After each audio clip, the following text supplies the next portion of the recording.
asking.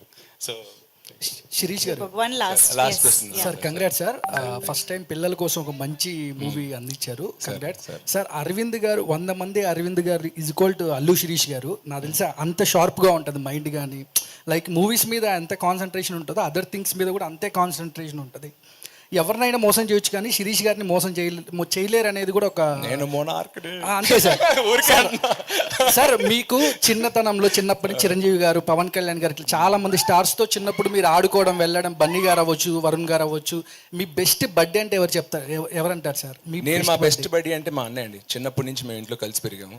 5 years difference ఉన్నా మా daddy ఎక్కువ చిన్నప్పటి నుంచి మా డాడీ సినిమాలు తీస్తూ హైదరాబాద్లో ఉండేవారు. సో ఎవ్రీ 10 days 15 daysకి మళ్ళీ వచ్చి కలిసేవారు. సో ఆ పెద్ద ఇంట్లో మా మమ్మీ కాకుండా నేను కలిసి ఒక 10 years అండ్ ఇద్దరు సేమ్ రూమ్లో కూడా కలిసి పెరిగా ఉంటున్నాను. సో లిటరలీ 8-9 years ఒకటే room. So roommates, brothers, buddies. ఇవాళ కూడా లైఫ్లో నేను మా డాడీ తోటి, బెస్ట్ ఫ్రెండ్ తోటి, గర్ల్ ఫ్రెండ్ తోటి ఏమి షేర్ చేసుకోలేని విషయం మా అన్నయ్యతో చెప్పగలను. So I think is my body. Sir Chiranjeevi గారిలో, అరవింద్ గారిలో, పవన్ కళ్యాణ్ గారిలో మీరు నేర్చుకునేది ఏంటంటే ఏం చెప్తారు సార్? అంటే వాళ్ళ దగ్గర తీసుకుంటే పవన్ కళ్యాణ్ గారి దగ్గర నుంచి నేను నేర్చుకునేది మెంటల్ స్ట్రెంగ్త్. ఆయన ఇక్కడ మైండ్లో ఉన్నంత స్ట్రాంగ్ ఎవరు ఉండరండి. Is one of the most mentally strong people have seen. Chiranjeevi గారితో అన్లిమిటెడ్ పాజిటివిటీ. ఎంత మీరు ఒక కళ్యాణ్ గారు ఒక ఫంక్షన్లో చెప్పారు, చిరంజీవి గారు మీరు ఎంత ద్వేషించినా ఆయన తిరిగి మీకు ప్రేమే తిరిగి ఇస్తారని చెప్పి. So that positivity and humble nature అనేది నాకు చిరంజీవి గారి గురించి ఇష్టం.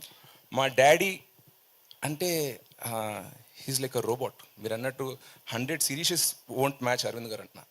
ఆయన పొద్దున్న లేస్తే టీ తాగే టైం నుంచి నైట్ పడుకునే వరకు షెడ్యూల్ వేసుకుని ఆ షెడ్యూల్ ఫాలో అయ్యి ఫాదర్ రెస్పాన్సిబిలిటీస్, హస్బెండ్ రెస్పాన్సిబిలిటీస్, ఫ్రెండ్స్కి ప్రాబ్లం ఏమైనా వచ్చినా కూడా వాళ్ళకైనా ఒంట్లో పోకపోయినా వాళ్ళని తీసుకెళ్ళడం, లేకపోతే చుట్టాలు ఏదో ఇంట్లో పెళ్లి జరుగుతుంది అక్కడ నుండి ఆయన ప్రొడ్యూసర్ రెస్పాన్సిబిలిటీస్, ఆయన ఆంటర్ప్రినర్, ఎందుకంటే థియేటర్స్ ఆయన ఉన్నాయి అనమాట. అవన్నీ ఏ ఒక్కటి మిస్ కాకుండా ఇక్కడ నేను ఫాదర్గా 70 ఇస్తా, ప్రొడ్యూసర్గా 100 ఇస్తాను కాకుండా ప్రతి డిపార్ట్మెంట్లో 100 ఇచ్చుకుంటూ వస్తారు.